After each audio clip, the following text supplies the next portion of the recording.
A respeito dos temas da política, eu cumprimento aqui para conversar com a gente mais uma vez no Faixa Livre, do outro lado da tela, o deputado federal pelo PSOL aqui do Rio de Janeiro, Chico Alencar. Deputado Chico Alencar, bom dia. Bom dia, Anderson. Bom dia, povo do Faixa Livre. Quarta-feira, 26 de novembro, é isso? Exato, é isso. E dia, uma quarta... Diga, sim, Chico. Dia seguinte a um marco histórico no Brasil. Pela primeira vez, militares de alta patente, generais, almirantes, e o capitão que os comandava estão começando a cumprir uma pena forte, dura, longa e justa. Cadeia, todos eles. Eles que sempre triunfaram, ou pelo menos escaparam, inclusive com anistias mal colocadas. Agora, eu espero que seja tudo diferente, como de início está sendo. Que bom para o Brasil. É isso, muito bem lembrado, viu, Chico? A gente vai falar um pouco a respeito, a gente vai falar muito a respeito disso ao longo desse nosso papo. Tá frio aí em Brasília, né, Chico? Quarta-feira fria aí em Brasília, né? Muita chuva, que é bom para a terra, né? Brasília é assim, fica de maio até outubro sem uma gota d'água caindo do céu e muita seca. Depois é o período chuvoso, o chamado verão, sobretudo, mas aí quase todo dia chove e às vezes esfria, como agora.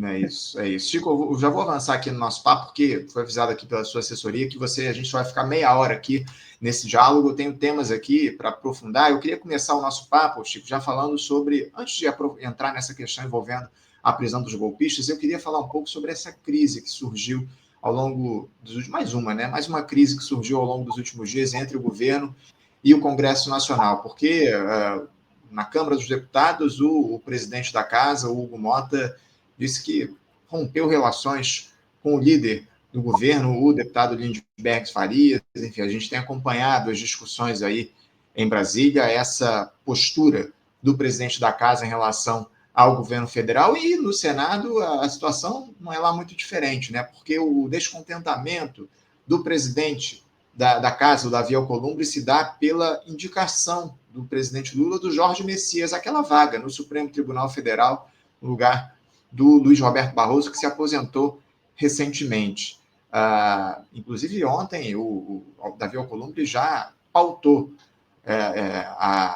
aliás, ontem, por conta dessa crise que surgiu, desse descontentamento, o Alcolumbre pautou e aprovou na casa por acachapante 57 votos a 0, o texto que prevê a aposentadoria integral e paritária para agentes comunitários de saúde e agentes de combate às endemias.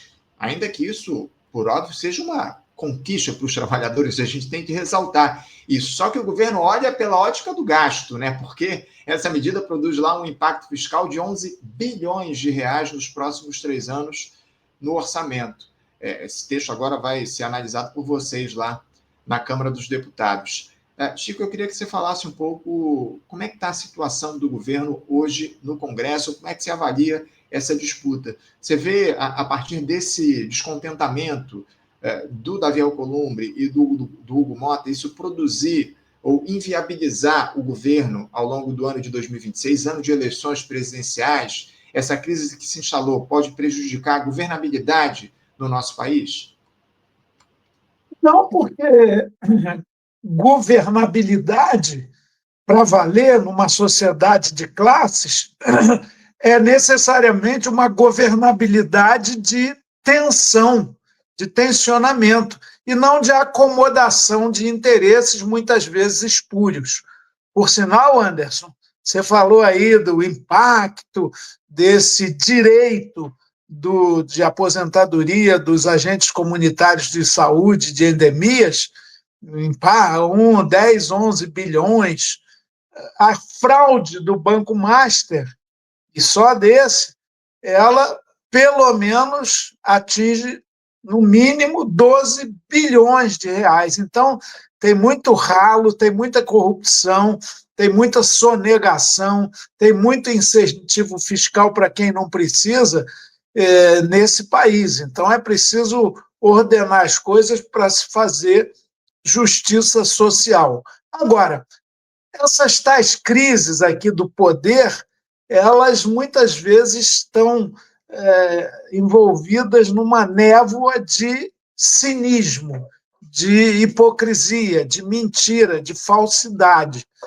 Eu quero muito que, aliás, daqui a pouquinho eu vou estar lá, o Lula vai sancionar aquele projeto que isenta de imposto de renda quem ganha até 5 mil e que cobra pelo menos dividendos jamais pagos por quem ganha acima de 600 mil por ano, perdão, os super ricos aí. E é uma medida muito boa, muito, muito interessante. Eu quero ver mesmo se o presidente do Senado e da Câmara, convidado, já que o projeto passou pela Câmara e pelo Senado, enviado pelo governo, vão aparecer ou não, para saber a dimensão dessa chamada ruptura. E é bom saber as razões mesmo, porque eu perguntei ao Lindbergh e eu fiquei meio confuso. Parece uma coisa de trocar de mal, né? de criança. Criança é uma maravilha, mas não quando a gente já está velho, já está adulto e com funções de responsabilidade. A gente pode ter uma postura infantil nesse sentido.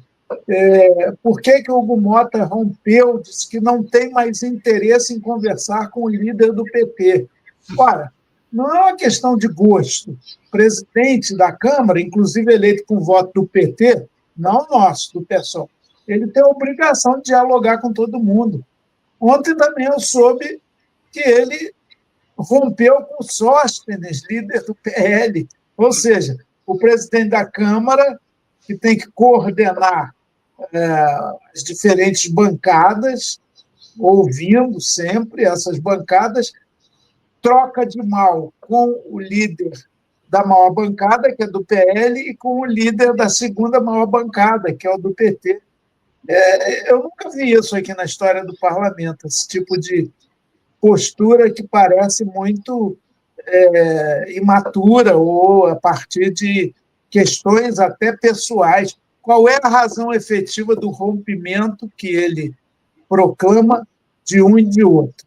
No caso do Alcolumbre, o que se diz repetidamente, ficou desgostoso com a nomeação, a indicação, melhor dizendo, do Messias da Advocacia Geral da União para o cargo de do Supremo, vago com a saída do Barroso.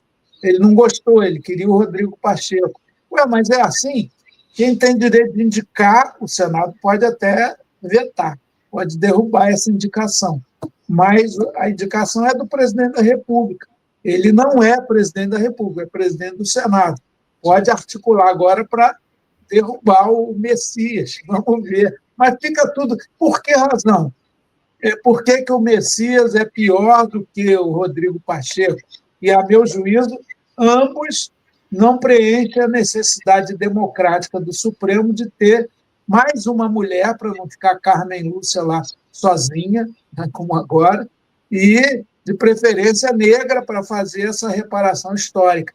Não tem nenhuma mulher jurista negra com qualidade e competência para estar no STF, mas o Lula não levou nada disso em conta.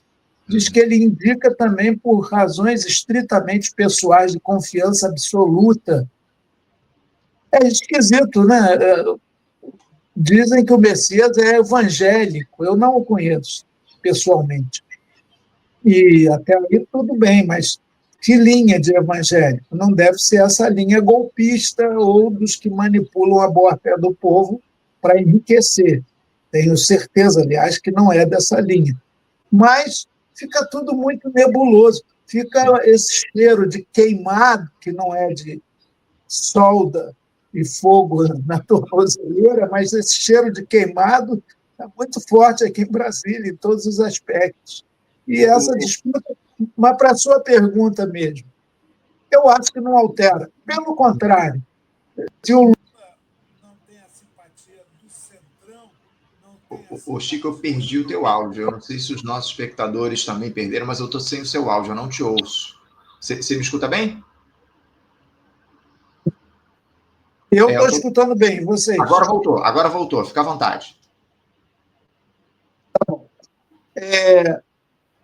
Eu estava dizendo que não me parece que essas rusgas ou essas rupturas, essas antipatias alterem, prejudiquem o governo no seu último ano. A rigor, o que o governo Lula precisa agora é a aprovação da Lei de Diretrizes Orçamentárias e da Lei Orçamentária Anual. Sim. Tudo mais vai ser discussão, redução da jornada 6x1, PEC da segurança pública, etc. Esse Congresso é muito reacionário. Quanto menos coisa ele votar, melhor para a população brasileira. Aquela hashtag Congresso Inimigo do Povo, ela tem muito a ver. Então, essa disputa não altera. E o governo, e o Lula tem tido, mais recentemente, uma postura mais firme, mais forte. A ruptura parece que é do lado de lá. Chico, eu perdi de novo o teu áudio, mas eu quero aproveitar esse momento que eu perdi o teu áudio para eu fazer um questionamento aqui a respeito do seguinte. Estou de olho no relógio, eu tenho que avançar aqui em outras questões. Eu queria te perguntar a respeito do seguinte, antes disso, sobre o Hugo Mota, me parece que ele não quer ser o presidente da Câmara, ele quer ser o rei da Câmara dos Deputados, acima de tudo, a partir dessa postura dele de romper com todo mundo.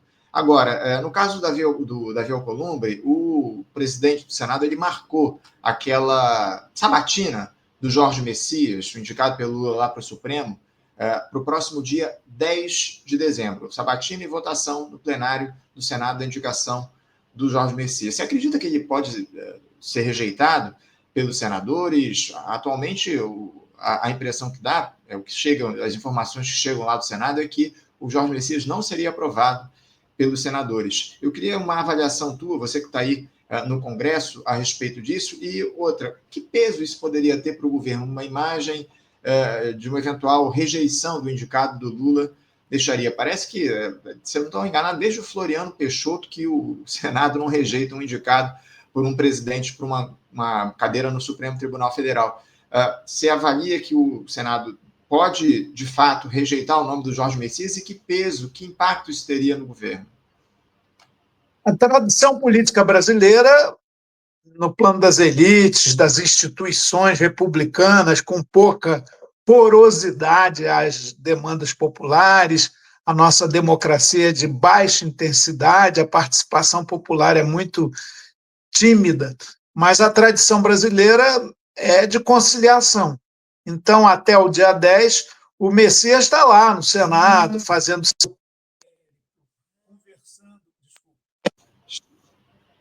Chico, estamos com um problema no teu áudio. O teu áudio está indo e voltando. Eu agora, mais uma vez, perdi o teu áudio. Eu não te ouço. Não sei o que é o problema que está acontecendo. Não sei se você não está com fone, você está no celular mesmo, mas a gente está com problema de áudio. Eu sei que você está me ouvindo, mas eu não sei se a gente consegue te ouvir mais uma vez. Você me ouve bem, né?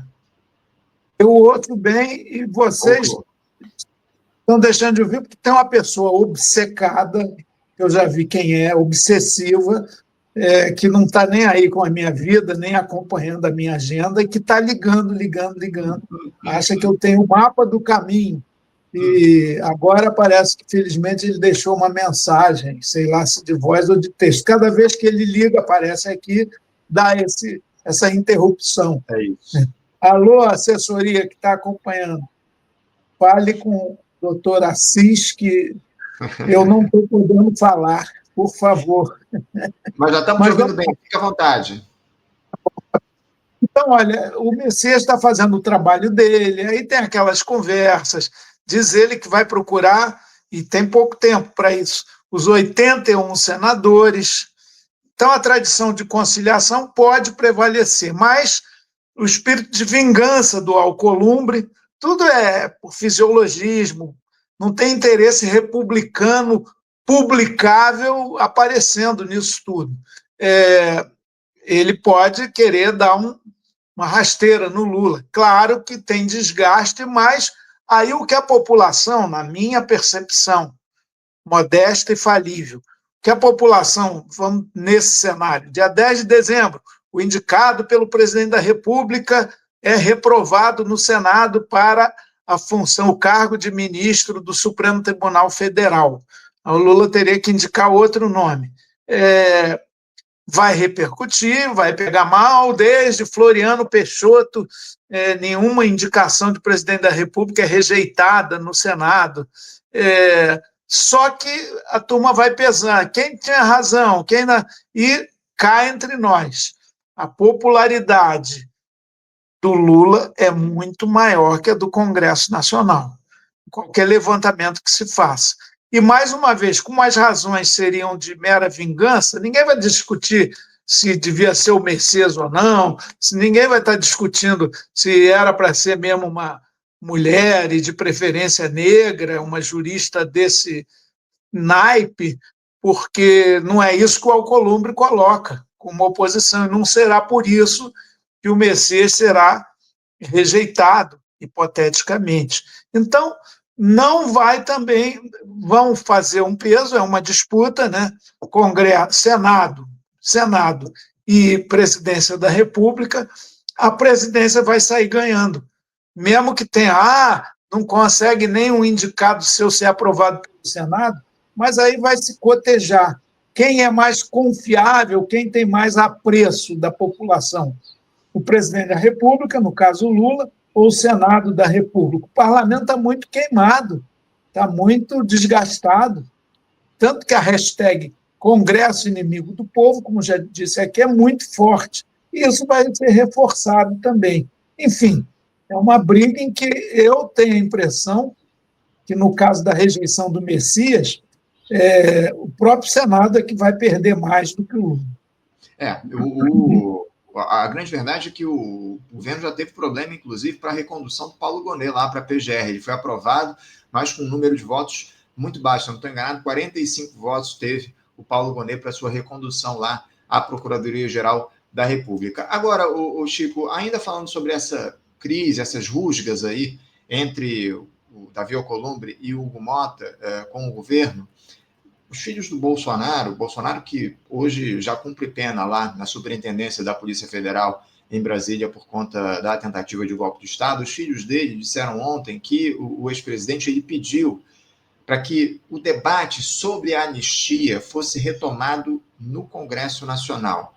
A gente sabe que houve aquelas manifestações lá do 21 de setembro que enterraram esse tema o assunto ficou em segundo plano lá no Congresso, e ainda mais num momento como esse, onde boa parte dos parlamentares estão preocupados com essa situação do Banco Master, né, que deve envolver uma quantidade ali significativa de deputados nesse escândalo que surgiu, foi evidenciado na última semana a partir da ação da Polícia Federal.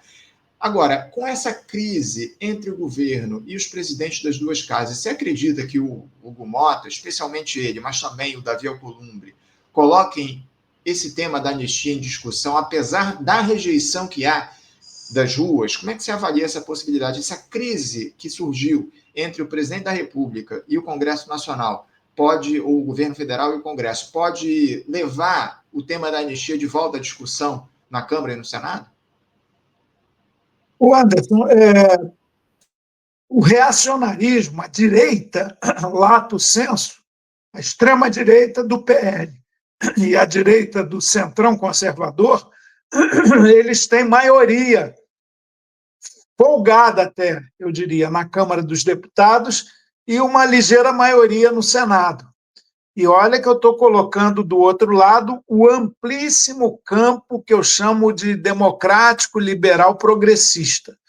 Nós somos, nesse campo amplo, minoria, onde eu incluo a esquerda, claro. Ou seja, quando eles querem alguma coisa, eles aprovam. Na Câmara, aprovaram aquela PEC da blindagem, da bandidagem, que, pela reação popular, acabou sendo barrada no Senado. Que, é claro, esses parlamentares todos têm as suas posições, mas tem algum ouvido para o clamor das ruas. Esse da anistia, primeiro, não tem um clamor das ruas.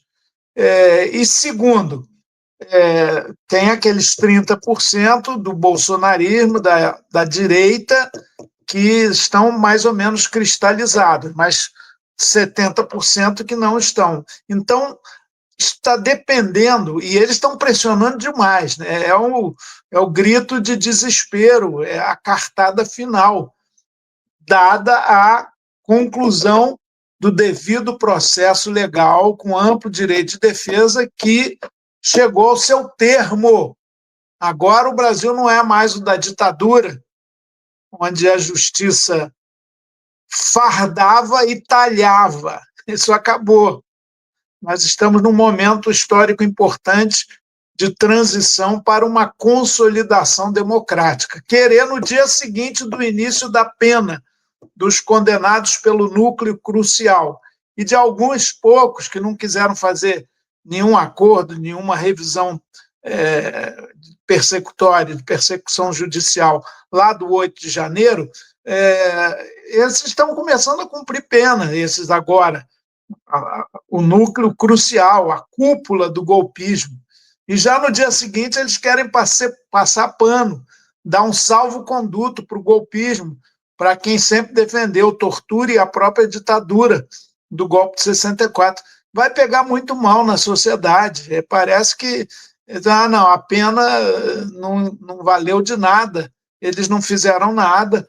Essa anistia é fora de hora, fora de lugar. A dificuldade da extrema-direita e do PL para fazer avançar essa proposta, que é a obsessão deles, é o Centrão. Sem o Centrão também, eles não têm os 317 votos que semana passada na Câmara aprovaram o relatório Derrite, que quer derreter alguns recursos da Polícia Federal. Então, e isso eles não estão conseguindo, até onde tenho percebido. Ontem, na sessão plenária, que só teve um projeto para votar, sinal de que as coisas estão mal ajambradas, não teve reunião do Colégio de Líderes, está chamada a sessão para hoje, à tarde, plenária, mas não tem pauta ainda, está tudo muito nebuloso, cheirando a queimado de todos os lados. Você falou, Banco Master, o presidente Rueda, do União Brasil, está sendo investigado. O Ciro Nogueira, senador, ex-ministro da Casa Civil do Bolsonaro, não sei se ele é presidente do PP, partido dito progressista, está sendo investigado, e outros mais. Esse cara, esse Vorcaro, ele tinha uma rede do que ele chama de companheiros para fazer as coisas andarem aqui em Brasília, e essa fraude bilionária, essas negociatas, essas tenebrosas transações. Se tiver gente, inclusive do nosso campo envolvida, tem que responder à justiça. Não dá para ter qualquer tipo de seletividade nessa investigação corretíssima que a Polícia Federal está fazendo. Isso incomoda muita gente. E a anistia entrar na pauta agora seria uma coisa meio estrambólica. E ontem eu estava falando isso, o Paulinho da Força estava na mesa, diretora, lá em cima, do lado do Hugo Mota, o tempo todo. Eu não sei conversando o quê. Eles estão vendo modos e meios. E a extrema-direita disse que não, só quer anistia ampla, geral, total para os golpistas, não aceita discutir dosimetria, ou seja, redução de penas, que é o invólucro que o Paulinho da Força deu. Como ele viu que a anistia pegava mal, essa anistia para golpista, ele tratou de dizer, não, eu só vou tratar de dosimetria, de redução das penas, que é uma anistia meia-boca, que é uma semi-anistia igualmente espúria, anti-histórica, absolutamente inaceitável. Nós vamos resistir o quanto for possível, colocar na rua mesmo. Olha o que eles estão querendo fazer. Tentar dar golpe, ser mal-sucedido e não pagar nada por isso, sem se arrepender 1 milímetro do que fizeram. Aí não dá. Salvo-conduto para essa velha história, tão velha quanto a República Brasileira, da tutela militar e do golpismo, prosseguir. Não, chega, basta, já deu, já era. Chico, eu vou já entrar aqui no tema relativo a esse dia histórico que foi o 25 de novembro de 2025, essa prisão que a gente teve decretada pelo ministro do Supremo Tribunal Alexandre de Moraes, depois de determinar o trânsito em julgado daquele processo que condenou o Jair Bolsonaro e os demais golpistas por tentativa de golpe de Estado. Serão 8 os condenados. Ontem já houve a prisão dos envolvidos, né? O Augusto Heleno e o Paulo Sérgio Nogueira, que são militares, foram presos, levados, inclusive, para o Comando Militar do Planalto, aí em Brasília. O Bolsonaro foi mantido na superintendência da Polícia Federal. O Almir Garnier foi lá para uma unidade da Marinha, ele que é ex-comandante da Marinha. Enfim, a gente viu ali acontecendo as prisões. O Braga Neto já estava preso, assim como o Bolsonaro. O Anderson Torres foi levado também foi o único, aliás, que foi levado para Papuda, né? Para Papudim. Ele vai cumprir a pena por lá, pelo menos o único por enquanto que está na Papuda. O Mauro Cid fez aquele acordo de delação premiada, e o Alexandre Ramagem, deputado federal, que foi cassado, teve seu mandato cassado ontem por ordem do Alexandre de Moraes, fugiu. Está lá nos Estados Unidos, fugiu no mês de setembro, aliás. Um negócio que não dá para entender, viu, Chico? Como é que o cara que sem o passaporte dele conseguiu ali por terra deixar o país e depois embarcou num país vizinho para os Estados Unidos. Enfim, eu queria a tua análise também a respeito disso, porque até ontem ele era deputado federal, mas a mando do Alexandre de Moraes, por conta do trânsito em julgado, ele perde o mandato. Eu queria que você falasse um pouco sobre esse momento histórico que o país atravessa diante da prisão dos golpistas, o trânsito em julgado, a primeira vez na história que civis e militares que tentam um golpe de Estado são julgados e presos pela justiça aqui no nosso país. Como é que se avalia todo esse processo? É de fato um momento histórico, e até que ponto a gente vira definitivamente essa página na nossa história? Chico, fala um pouquinho a respeito disso, por favor. Pois não. De fato, a nossa história republicana, para só ficar nela, é marcada por golpes, por tentativas de golpes, por tutela militar. A própria República nasce a partir de um movimento militar, nasce sem povo. Aristides Lobo, ministro do governo provisório da República, reconheceu: o povo assistiu bestializado à proclamação. O império caiu de podre, o império caiu porque não tinha mais quase ninguém a defendê-lo. Mesmo o núcleo dos fazendeiros do café do Vale do Paraíba, de base escravista, eles desistiram da monarquia e passaram a defender a República com indenização, naquela outra tradição brasileira de recomposição das classes dominantes. E aí vem a República Velha, oligárquica, dos coronéis, dos bacharéis, do café com leite. República, repito, da dominação oligárquica. Ali houve tentativas de golpe, aqui e ali, mas não bem-sucedidas. Havia um núcleo de poder oligárquico muito consolidado, a repartição, tanto que era um governo ora da oligarquia paulista, ora da oligarquia mineira, e elas bem consolidadas. Com o crescimento de forças urbanas e a industrialização incipiente, uma burguesia entra no cenário, a classe operária começa a dar sinais de existência na luta contra a opressão, a exploração capitalista, movimentos anarco-sindicalistas no início do século passado. A Confederação Operária Brasileira é formada, o Partido Comunista Brasileiro, do Brasil, aí eles que são do partido lá, que discutam, ele surge como um partido nacional vinculado à classe operária. A Revolução Russa, triunfante, essas ideias todas em ascensão, vão mudando o cenário também no Brasil. Mas também a chamada Revolução de 30 teve a aquiescência militar. O golpe do Estado, isso em 1930, em 1937, o golpe do Estado Novo também. A própria democratização de 1945, não por acaso, o candidato ungido por Vargas, que é defenestrado do poder, mandado lá para São Borja, é o seu ex-ministro da Guerra, o general Eurico Gaspar Dutra, que foi presidente.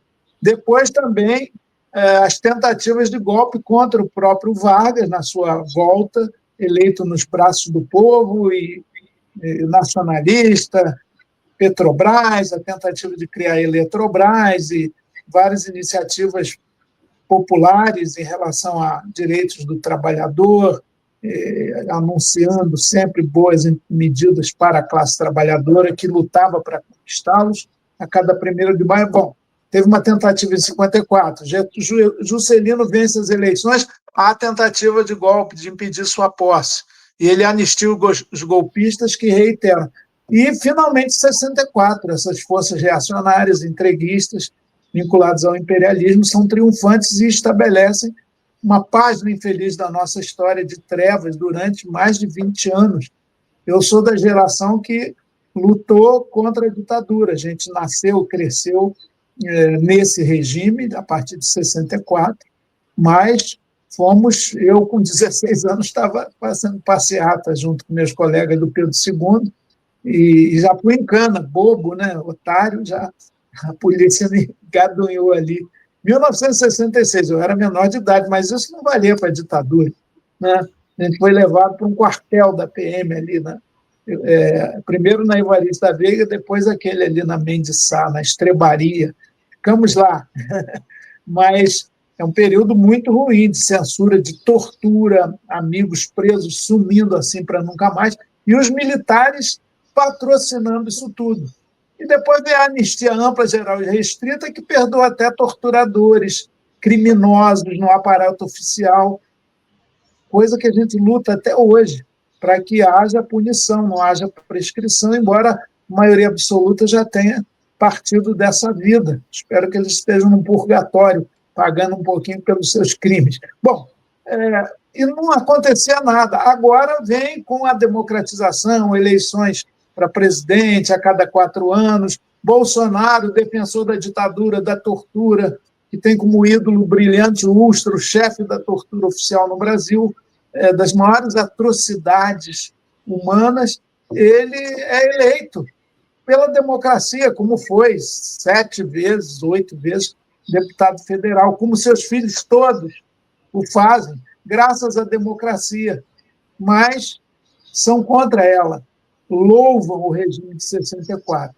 E agora tentaram um golpe. O Bolsonaro anunciou isso, se mandou na véspera do seu último dia de governo, não entregou a faixa presidencial para o Lula, tramou a beça desde o início do seu governo, a sua permanência no poder, encheu de militares o seu governo, negacionista da saúde. Bom, tem esse acervo tenebroso.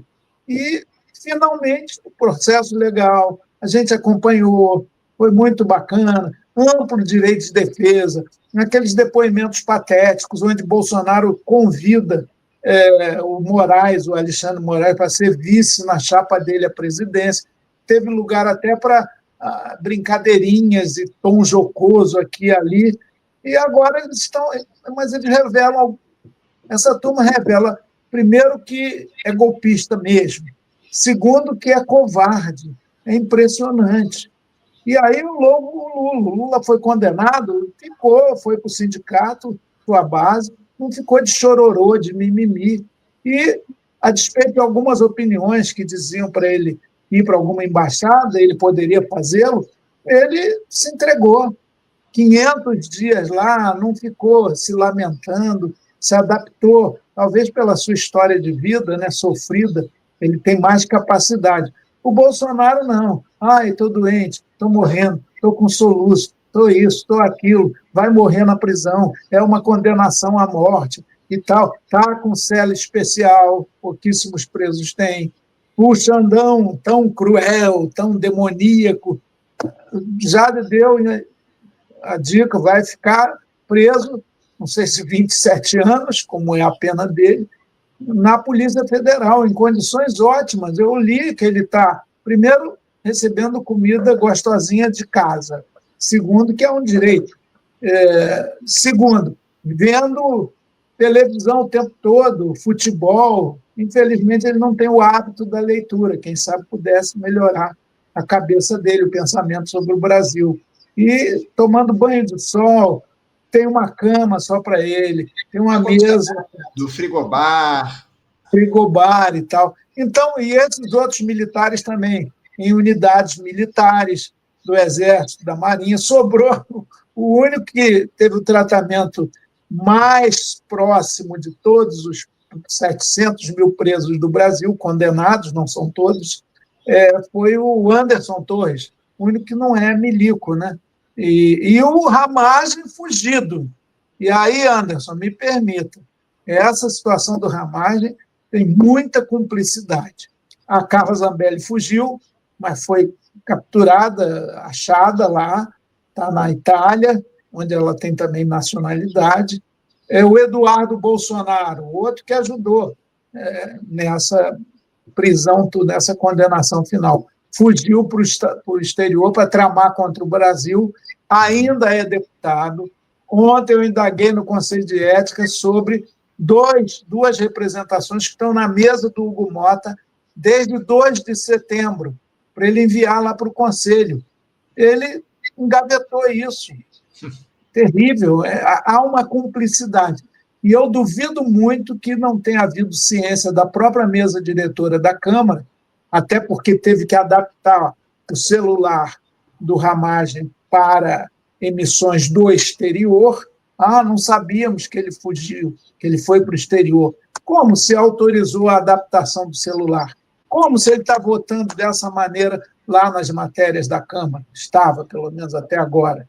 Então, uma coisa tem muita cumplicidade. Nós estamos indagando em questão de ordem, ofícios, ao Ministério Público, tudo isso. Mas, outra questão nebulosa, o deputado Nicolas Ferreira, visitou Bolsonaro no dia em que ele tentou lá queimar a tornozeleira eletrônica e portando um celular, o que é vedado nessas visitas.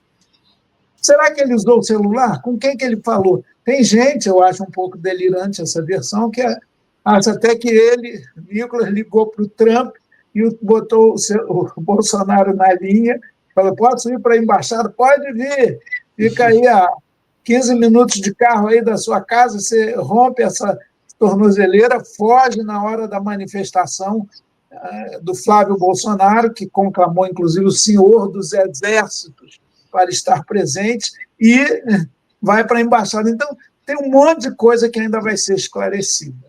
Tem muita cumplicidade, muita sujeira. Agora, isso queima essas pessoas. Eles são adeptos de clubes de tiro, de CAC, mas eu nunca vi tanto tiro no pé que eles mesmos se dão o tempo todo. Histórias muito mal contadas, viu, o Chico? Chico, eu queria continuar muito contigo, tinha outros assuntos para tratar, mas você tem que ir lá para o Palácio Planalto para essa cerimônia de sanção do presidente da República da isenção do imposto de renda para quem ganha até R$5.000, um momento importante da nossa história. Eu quero agradecer demais a tua presença aqui com a gente no programa de hoje. Em breve a gente volta a conversar aqui no programa, viu, Chico? Meu grande abraço e um bom dia de trabalho para você. Obrigado, Anderson. Um abraço a todos do Faixa Livre. Ainda não é Feliz Natal e Ano Novo, não. Ainda nos falamos, pelo menos mais uma vez, até esse momento de virada de ano e renovação de esperança. Valeu. É isso. Um grande abraço. Até a próxima. Obrigado. Até mais. Conversamos aqui com Chico Alencar. Chico Alencar, professor de História na Universidade Federal aqui do Rio de Janeiro, a UFRJ, e também deputado federal pelo PSOL aqui no Rio de Janeiro.